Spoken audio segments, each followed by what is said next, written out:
This is the summary created from the video. Lecture 30: Creativity, Critical Thinking and Problem Solving.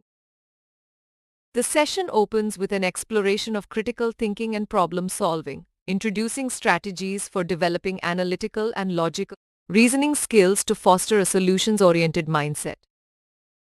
Critical thinking involves carefully analyzing, conceptualizing, and evaluating information, employing skepticism, open-mindedness, fairness, and a strong value for evidence and reasoning. The critical thinking process involves collecting information, negotiating aspects of the issue, testing and revising, and integrating critical thinking to ultimately resolve the problem at hand. To improve critical thinking skills, one must engage with diverse ideas, challenge assumptions, remain open-minded and flexible, apply critical thinking to all aspects of life, ask probing questions, and develop reflective thinking and research skills.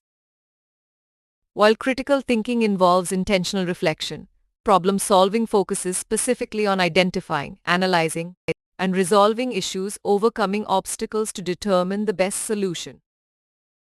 An example illustrates the problem-solving process, starting with identifying high absenteeism in an industry, gathering stakeholder information, analyzing reasons, proposing solutions like improved health facilities and overtime policy revisions, implementing a solution, and evaluating impact.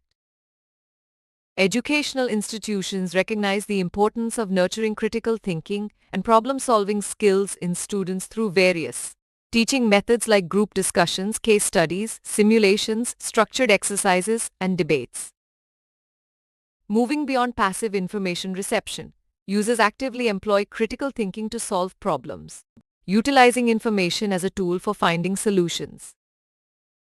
Both logical, rational thinking from the left brain hemisphere and creative, intuitive thinking from the right brain contribute to the processes of critical thinking and problem solving, engaging the whole brain. In summary, critical thinking fosters reasoning, comprehension, and problem solving, enabling one to define problems, make decisions, and evaluate effectively, while challenging assumptions, developing reflective thinking, identifying and resolving issues, and nurturing these crucial skills through targeted teaching methods. Please stay tuned for more summary videos.